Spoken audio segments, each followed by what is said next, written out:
Are you making some progress? You don't have to answer that, but just reflecting on.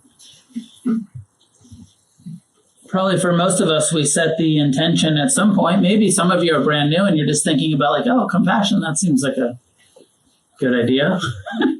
But probably most of us have had that compassion, that intention for a long time. And at some point in your life, you said, this aversive relationship that I have to pain doesn't work very well. And I'd like to develop a wiser response. And whether that was last year or 5 years ago or 10 or 20 years ago, you set that intention. And then you can kind of check in. If it was last week, don't expect much progress. But if you've been doing these kind of practices, and, you'll see a shift. I feel like there's a process here from a default, whatever your default is or was around your relationship to pain before you started meditating. Did some of you have some compassion for your own pain before you started meditating? Maybe some of you did. I'm one of those people that did. I started meditating very young and early in recovery and all of that stuff, but I don't feel like I had any compassion for my own pain when I started meditating. So I was over here in this, I hate pain and I want to do whatever I can to avoid it. I certainly don't want to tolerate it or turn towards it. I want to avoid it, suppress it, medicate it, run, fight, flight, kill, stub my toe, I'll cut you off, motherfucker. And then Buddhism comes in and says, have compassion. It's like, compassion's way the fuck over here. Have compassion. I'm like, but I'm over here in hatred. You're wanting me to go to compassion. And I'd want to. It's a good idea. What I know is that this sucks. Hating sucks. Makes everything worse. An already painful existence, an already difficult incarnation with a nervous system, with a self-centered mind, with a tender, vulnerable heart, and then meeting it all with hatred, all the unpleasantness, just makes it worse. And compassion sounds like a good idea. Soothing, friendly, accepting, merciful. But I started saying these phrases and there was just this little I'm saying it, but I'm saying it, but I still hate it. I'm saying it, but I still hate it.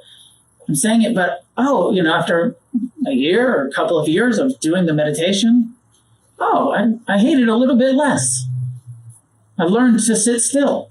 I learned to be uncomfortable and have aching knees and a sore back and a loud mind and just tolerate it. I didn't all of a sudden become compassionate towards it. I just learned how to tolerate it. I can sit in this. I learned how to be uncomfortable without getting high, without turning on the television, without avoiding it, without ignoring it.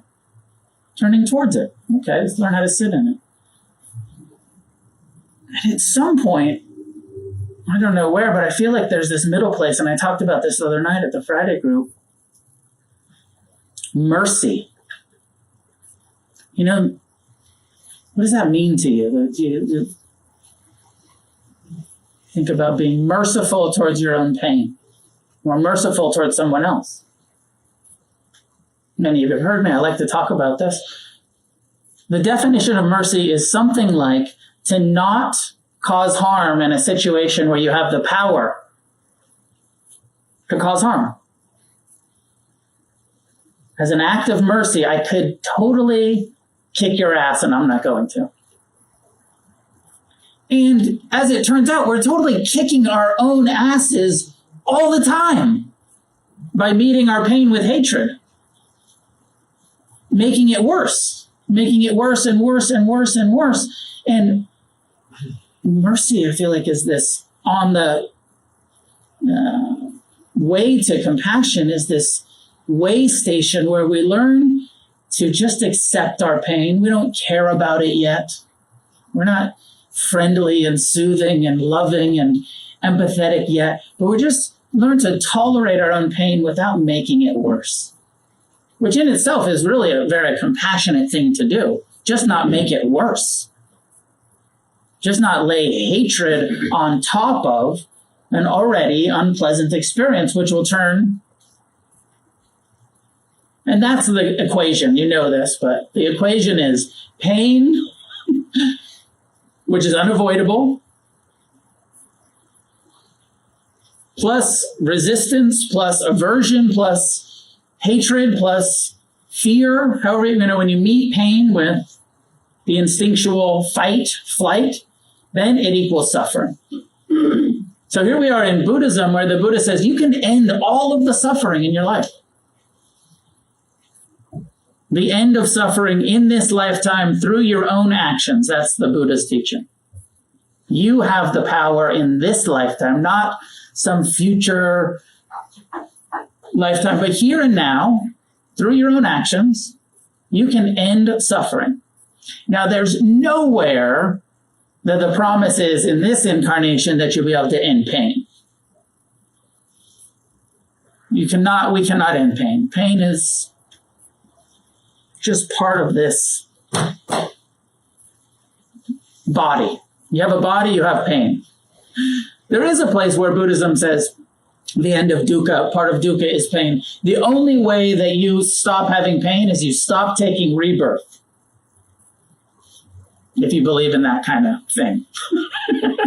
The Buddha did. He said, if you want to stop having pain, stop coming back into this form, because if you are in this form, you have pain. I don't know if that's true or not, but is the Buddha's teaching?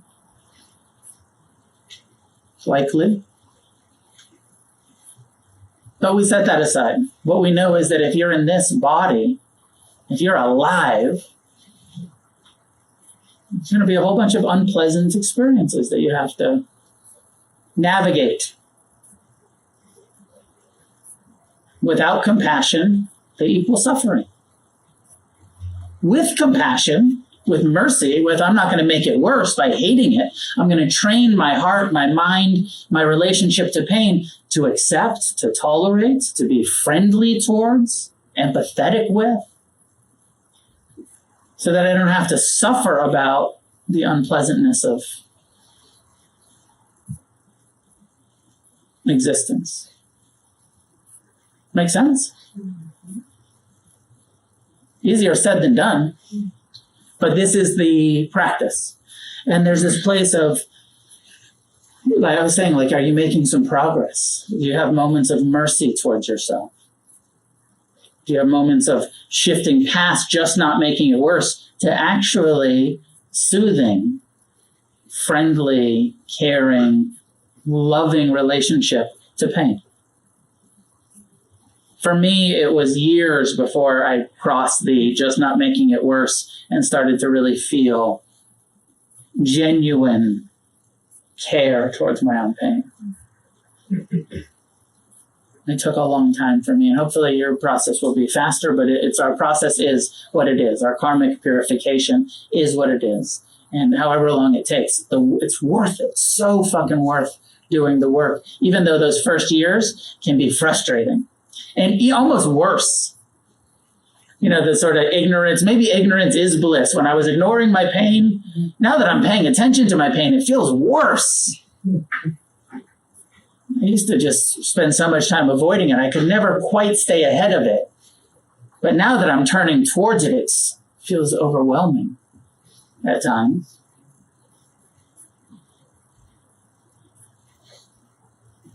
You just keep going. You keep saying these phrases. May I learn to care. May I learn to have compassion. And eventually you'll experience, there's this part of me. And that's what I was saying in the beginning, uncovering. Because the more we experience genuine kindness, genuine compassion, it's so familiar. And it feels like almost like a deja vu or something like that, where you're like, oh, I know this feeling. I don't know if I've ever felt this before, but it feels so natural to me. This is part of me. It's something that has been uncovered, something that we've accessed that's always been here. But it became obscured, it became buried, it became inaccessible at some points in our lives. And the Dharma is helping us recover, regain access to compassion.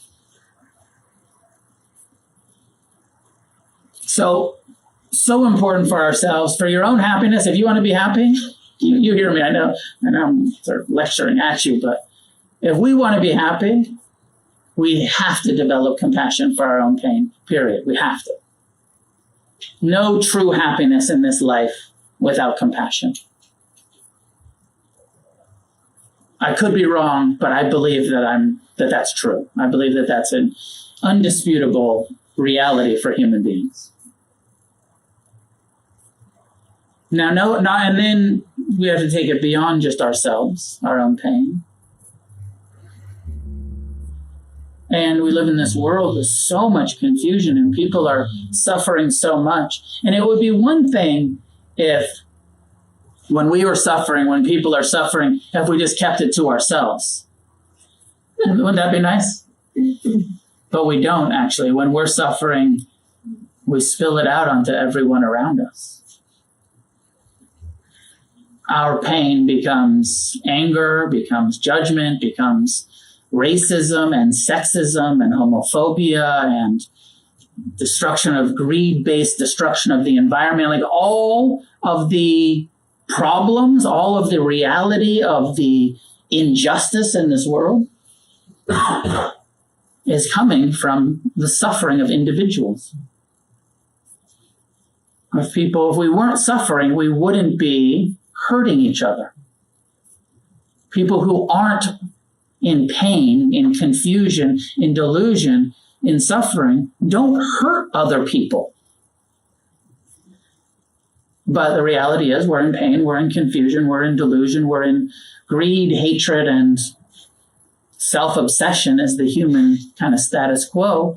And it spills out onto everyone, onto the environment itself, the planet, dying because of human greed and the pain and confusion that fuels human greed.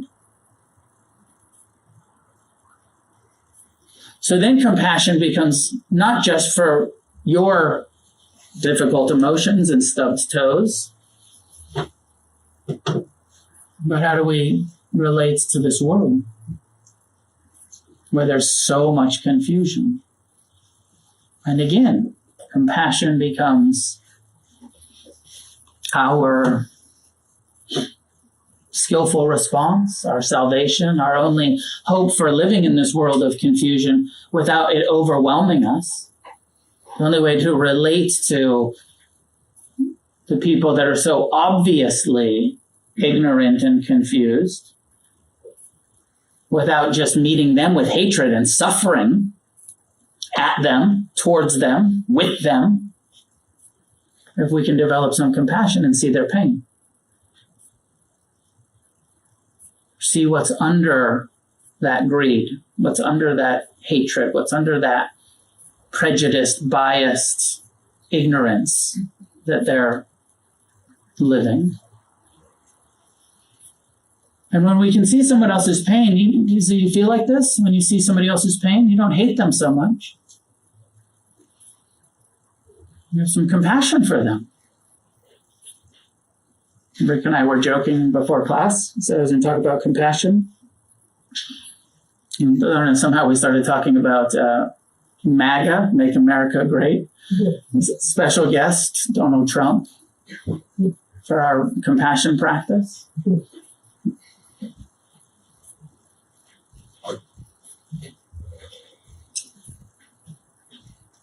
We have to be able to see the pain, the confusion. It doesn't in any way, I'm not saying that we should in any way condone ignorance. But we should learn to care about it. Should, as again, the whole Buddhist map is you don't have to do anything. I don't want to should on you. You don't have to do anything. But if you want to not suffer, there's some shit we got to do to not suffer. And part of it is the very small task of have compassion for all living beings. If you want to not suffer, you're going to have compassion, not just for yourself and your homies, your loved ones, which is its own task, but for strangers on the street, in traffic, but for the politicians, for the warlords, for both the prisoners and the prison guards.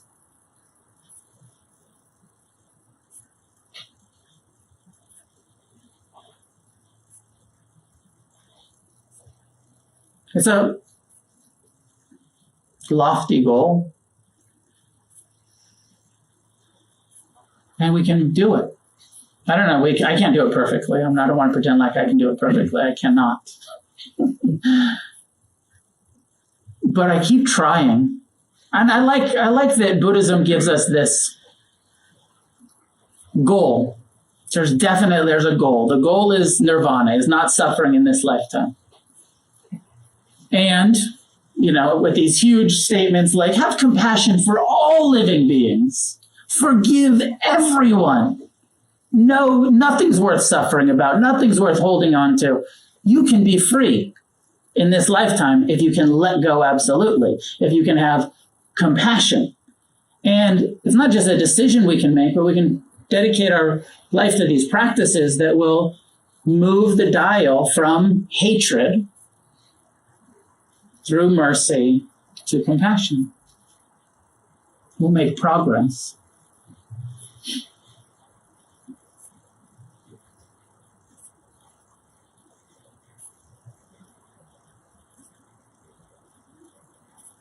I think, there's this, in the time of the Buddha, he refers to himself when he's talking about himself before he got enlightened. He says, when I was just a lowly, unenlightened bodhisattva. He uses this term bodhisattva in the Theravada. Bodhisattva is anybody who is seeking liberation. So if you feel like I'm seeking liberation, I want to get free, you're a bodhisattva. Seeking liberation. Part of the bodhisattva's action is compassion. Part of the bodhisattva's action is generosity, is non-attachment, is engagement, social, political action, like the Buddha did himself.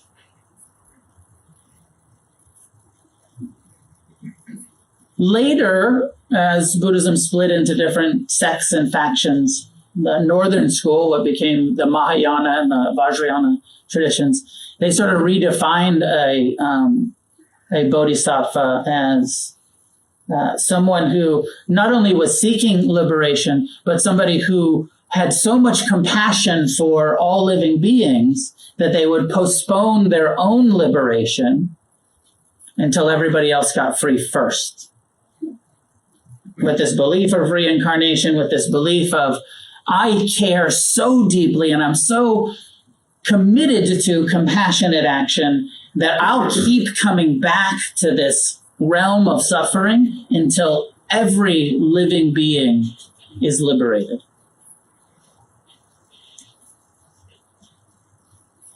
That's a high aspiration, even higher than just caring. Now, not only am I going to try to care, I'm going to act endlessly for the benefit of all living beings till we all get free. It's a beautiful sentiment. And in Zen Buddhism, so there's bodhisattva vows. I took the bodhisattva vow over 20 years ago with the Dalai Lama in India, and I was like in my 20s, and I was like, yeah, I'm going to take this vow. And then some of my Theravadan teachers were like, dude, you fucked up. You just postponed your liberation indefinitely. Not a good vow to take. You want to get free as soon as possible. You don't want to put it off because you'll be waiting for a while. But anyways, I took it. I don't know how much I believe in these vows, but I took the vow and I got real busy real fast. Anyways, what I wanted to say was in Zen Buddhism, the Bodhisattva vow goes something like, in some of the Japanese Buddhist Zen traditions, it goes something like, suffering is endless, and I vow to end it all. Beings are numberless, and I vow to save them all out of compassion. And I like the way that they say it, because some of it in the Tibetans that I was hanging out with, they're sort of serious about it. They're like, no, we're going to keep coming back and everyone's going to get free. And in Japan, there, at least I feel like there's a sense of humor about it. They're like, this is totally impossible. They're numberless. They're endless. Suffering's never going to end. And I make this compassionate vow to try to end it all. But it feels like at least there's a better sense of the absurd, of the impossible ideal of what we're really saying here is I want to be a compassionate person. I want to help, I want to end suffering in my own life. I want to help create a positive change on this planet. I want to help end suffering.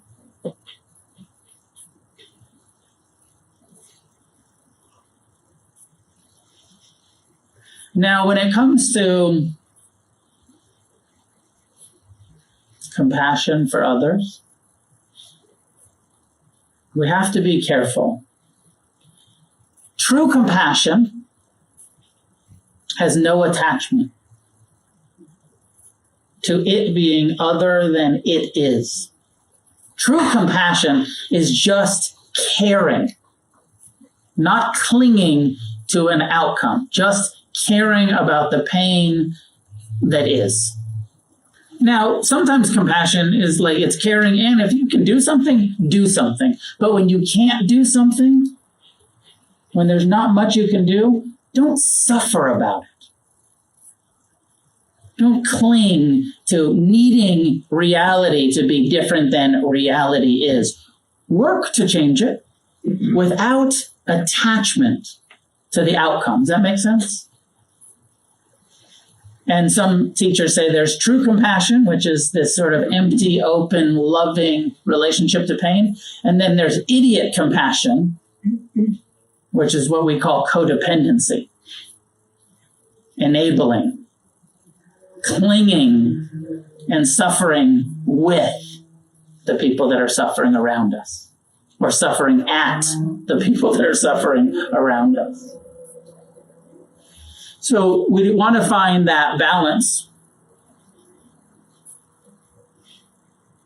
of non-attached caring and not letting the non-attachment get so non-attached that we are complacent, that we are unresponsive. But have you seen that in your own life where it feels like I feel so compassionate, but really I'm so attached? I'm suffering so much because I care so much. Now the Buddha teaches these Brahma Viharas, loving compassion, loving kindness, appreciation, and equanimity as companion practices. And we'll move on next week. We'll do loving kindness, and then we'll do appreciation, and then we'll do equanimity. So for the next few weeks, we'll go through these, what are called the core heart practices, Brahma Viharas. Excuse me. But compassion needs to be mixed with and balanced by equanimity of caring deeply for ourselves, for our loved ones, for strangers, for all sentient beings, and balancing that with the equanimity wisdom that understands everyone has to do their own work. No matter how much compassion we have for our own children, we can't make them be compassionate. no matter how much we care about other people's suffering, there's things that we can do when it comes to social justice issues. There's some things that we can do to provide more justice and more equality. And I'm a supporter of social political action. And even with social political action, we cannot go inside anybody else and remove their ignorance, remove their clinging, remove their aversion, remove their self-centered fear. We cannot do that, no matter how much we care, no matter how much we love, no matter how much every being has to find the willingness to do their own internal work in order to end their internal suffering. Does that make sense? You can't end anybody else's internal suffering. You can educate, protect, inspire, encourage. You can do a lot for the externals, and we can and should help with the externals. But when it comes to the internals, our compassion cannot end anybody else's internal suffering.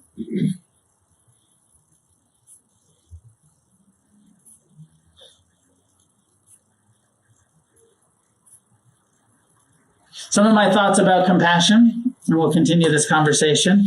What are your thoughts? Questions, comments, clarifications, please, in the back. So, totally sold on this idea of having compassion for suffering. Practically speaking, super lost. I feel like I understand the idea of and practice compassion for others, even maybe my own stupid mistakes, but having compassion for pain and suffering that I'm experiencing, really struggling to wrap my mind around how I even approach doing that. Yeah. You've been meditating for a little while. Yeah. Have you noticed that you have more ease in sitting with the discomfort in your body when you're meditating? Getting there. Getting there. Yeah. In the beginning, it's sort of difficult, right? Like not a lot of tolerance for the discomfort of sitting still. Yeah. That's what I'm pointing to. I feel like that's the most practical thing that I can point to is like in our meditation going from, I'm a little bit more tolerant. Mm-hmm. I can be at ease with this physical discomfort a little bit more. And with some of my mental distress, I'm getting a bit more tolerant too with my difficult emotions because I'm learning to sit with them and turn towards them. And just sometimes it's tolerating them with a clenched fist and sometimes it's softening into it with an open heart or soft belly. Mm-hmm. Meditation gives us the skill slowly. And it leads to the practice itself, leads to a more embodied, compassionate response towards discomfort. And as we experience that from the cushion, it starts to get integrated into our lives and into our attitudes and our outlooks. And the more we can tolerate our own discomfort, the more we can tolerate other people's discomfort. The more we can care about our own difficulties, the more we quickly see like, you're in distress, you're having difficulties. And I learned to care about mine and now I can care about yours. Now, that's my projection because that's been my experience. For some people, you come to meditation because you've been caring about everybody else so much and you really just need to care about learn to do your internal work, right? For all of the Al-Anons, codependents in the room, right? Sometimes we're so trained to care about everyone else, then we have to just learn to kind of sit with my own pain. Some of you are really good at empathizing. My experience was I needed to do it from the inside out. Does that make sense as far as the skill building, that you'll get it in the meditation? And when you can, go on a longer meditation retreat. Because it's one thing to sit still for 30 minutes. We're in a room full of people where there's the energy built and we're all in it together. Go be in silence for a week and watch the waves of discomfort and difficult thoughts and feelings and see, oh, I have a bigger capacity than I thought. And, the retreat practice, the meditation practice, the retreat practice will culminate slowly in a more compassionate response. Sure. So if it's that's fantastic. I'll definitely run with that. I guess the other thing I'm thinking about too is have you found it helpful to think about, like, when you're engaging your suffering, not trying to avoid it, but really trying to engage? Is it helpful to ask why or how and kind of try to understand how it came about? Or, like, I guess it's kind of been a practice of trying to avoid the same pain in the future. Right. Some inquiry for sure can be useful. Uh-huh. And we have to be careful for the, just the cycling of why, and just trying to figure it out. And sometimes it's just, one of the things that the Buddha said was unfathomable, ununderstandable, was the root of our karma, which is part of that question of, like, why is it like this? What did I do in my past lifetimes to deserve these parents? This culture, this, like, trying to figure it out. He says, you really can't figure it out when it comes to, like, what the root was. Now, sometimes in this lifetime, some psychotherapy, some analysis of our childhood is like, oh yeah, it makes sense that I turned out this way with the childhood that I had. No wonder I feel like this about myself. So some of that why investigation is quite useful. It doesn't get rid of it, but just that framing it and being like, oh yeah, my needs weren't met, and now I feel insecure. Big surprise, right? Or I was coddled too much, or I felt engulfed, or whatever happened in our lives. I was abused, I was traumatized. Knowing that, and then kind of normalizing, of course I became an alcoholic. That's, of course I did. That's what happens when you grow up in that kind of house. You become an alcoholic. Not so personal. Not my fault. So some of that why is useful. And then sometimes it's just like learning to live with it. Acceptance, yes. Yeah. Acceptance, forgiveness, yes. Compassion rather than blame, Right. And I'm a big fan of having those conversations. Therapy is great, like doing that with the right person, especially if they have a mindfulness and a Dharma, like those conversations, really cool with the right teacher, right? When it comes to our own meditation practice, I don't think we should spend a lot of time asking why and more time reframing it of, like, what's the appropriate response to this feeling? How, right? Not why do I feel this way? I'm suffering. I'm angry. I'm afraid. What's the appropriate response? It's calling for compassion. Okay, let me just not ask why so much, but ask, how can I respond more wisely to what's happening? Yeah, that makes a lot of sense. Yeah. Thanks. Alan, please. I'm a little confused. Okay. What you're saying. What I understand what you're saying is that if you want to end suffering, go to compassion. That sounds to me like this is exercise in aversion. Aversion to suffering. Suffering. Yes. Yes. If you're going to be averse to anything in this life, it's totally okay to be averse to suffering. Now, but it's not, and I know you hear it. You can't do anything about the pain. You can't get rid of the pain. So it's not aversion to pain. But the whole setup, the whole Buddhist path is, the Buddha says, you can end suffering. And if you want to end suffering, this is how you do it. So is it aversion to suffering? Yeah, on some level, it's saying, like, of course I don't want to suffer. And if there's something that I can do, some practical skills and tools, and I want to do that. But is there path for compassion, which virtue is its own reward, where you're not doing it to avoid or to quit away, but you're doing it to. I don't know. Maybe that's like the those bodhisattvas who are saying, like, I'm not averse to suffering. I'm so compassionate and have so much virtue. I'll come back here and suffer with you forever. Because I'm not trying to avoid the suffering. I'm willing to re-embody, forever. For those of us who are not. I don't know. I don't have a good sense. Do you have any sense of that? Oh, I'm confused. The Buddha says something like, I only teach suffering and the path to end suffering. I only teach the reality that we have this suffering as human beings, and here's the path to end it. So the whole conversation is about suffering, and I don't know a place where he says, don't worry about the suffering, just out of virtue, be compassionate. Compassion is a tool to end suffering in all of the classic formulations of the Buddhist teachings that come to mind.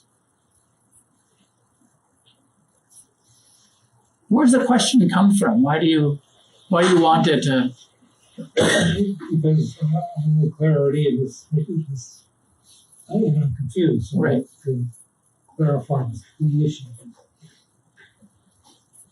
Yeah, I don't know that I'm answering it well, but those are my thoughts. A couple last ones, Wes. Yeah, sure.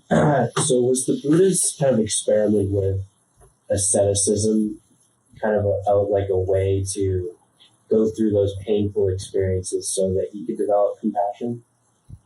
Because, I guess this is my attachment to wanting to fast track, my skill and relating to it. But did he ever suggest going through a painful experience or seeking out the painful experiences so that you can learn how to relate to it? And was just sitting on the cushion just more of his way to Could you hear the question about the Buddhist period of asceticism? The answer is no, but the answer is no. He discouraged seeking that sort of extreme renunciation asceticism. He said that was a dead end. He said, I did it for a long time. It doesn't work. Don't waste your time.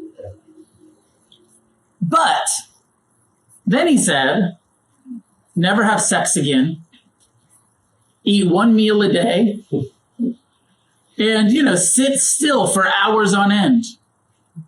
So, which to us is wait, that's kind of extreme. Celibacy and fasting and for the people that were going to take the monastic route, which it sounds almost like for us, our indulgent way of life. What he was talking about is this balanced middle road where you just eat one meal a day. To us, he was wait, that would be a lot of renunciation. That would be painful. No dinner ever again? Be hungry? I don't want to do that. So in some way, he did encourage that. And, when I came back from Thailand last month and my teacher was saying, learn how to be hungry, learn how to be lonely, and learn how to be, whatever the third one is, I clearly need to learn, bored, learn how to be bored. Still working on that. So he's in those experiences, that's enough, right? That's enough asceticism for us. Don't have to eat every time you're hungry. It's okay to be hungry. This is coming from a guy who hasn't had dinner in 40-something years. No food after noon for the last 40-something years. Healthy guy. It's totally okay to not eat dinner. And that in that discomfort of the boredom, of the loneliness, of the hunger, of the sore knees, you will fast track your path to compassion. If you just distract yourself every time you're bored, if you just eat every time you're hungry, if you just, connect every time you're lonely, you won't learn to tolerate those experiences and develop compassion for them. Part of why we go on retreat, into silence, into this period of deeper renunciation, so that we learn more ability to be in those more difficult experiences.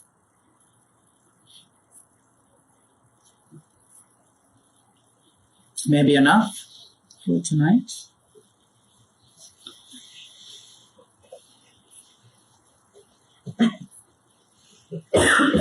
George?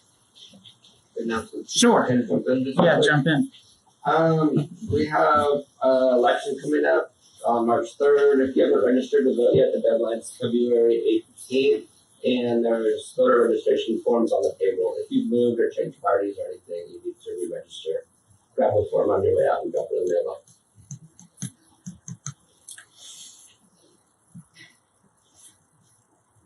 I have a retreat starting on Friday in Washington. There's still space available. It's a 3-day silence retreat. If any of you want to come up to Washington with me, Friday through Monday, through President's Day. We have a day long here on in like 3 weeks on March 4th, March 7th, where we'll do a day of sitting and walking meditation, and you can register for that on the website. Come out and spend the day, get a little bit more that's sort of how we do it. Like, okay, if I do a day of practice, or it'll give me more opportunity to develop some compassion, some mindfulness. There's also a 4-month course starting in April. I think it starts April 19th, where we're going to read this wonderful book of Ajahn Chah, of the kind of core teachings of Ajahn Chah, which is the head of the Buddhist lineage that I'm most closely connected with and inspired by. So hopefully a bunch of you will join us in that. That 4-month course is going to meet one Sunday a month for 3 hours, where you'll have some assignments. You'll read the thing. We'll come. We'll discuss it. We'll practice together. We'll do some small groups and stuff. And then we'll break this book into kind of 3 sections. It is a thick book. And also people who take that course can meet with me once a month, have a 30-minute kind of meditation interview about your practice, and do a one-on-one with me as part of that course. So please consider doing that, joining us in that. You can register for that online.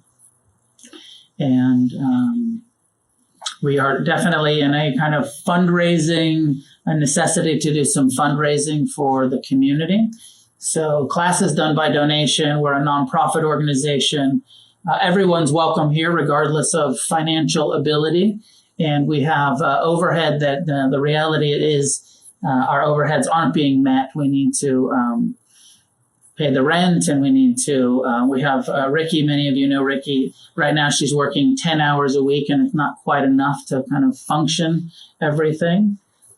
It'd be great to raise enough money to give her a real job as the manager of the center, and to support our practice and activities and retreats and stuff. But we need to raise some real money to do that. So if you feel moved and you feel like you have the ability to make some donations towards the nonprofit organization to support our activities, please do so. People become a monthly supporter. A bunch of people have been signing up, and thank you if you've signed up. People are giving $50 to $100 a month, just saying, like, I just want to donate that to make sure that the center is supported and that we can have these activities continue. So please consider that if you feel moved. Did I forget anything? If you want to volunteer, some people came in today and did a great job cleaning. Thank you, David and Wes and Ricky, anybody else that showed up. If you'd like to help, sometimes you have more time than money, and you'd like to be of service to the community. We can always use help cleaning and doing some volunteer stuff. We'd also like to put together an outreach soon. We have a bunch of stuff that we want to give away to houseless community that we collected from our Year to Live. So we'd like to do a sidewalk project sometime soon with the Sangha, which is where we go out and serve the houseless population in Venice. Some food and clothing and stuff.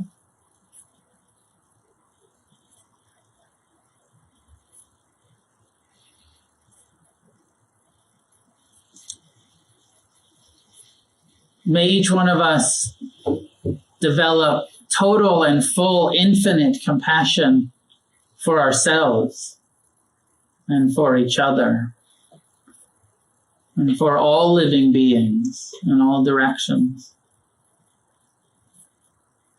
And may this compassion become action, social, political, engaged activity that creates a positive change on this planet.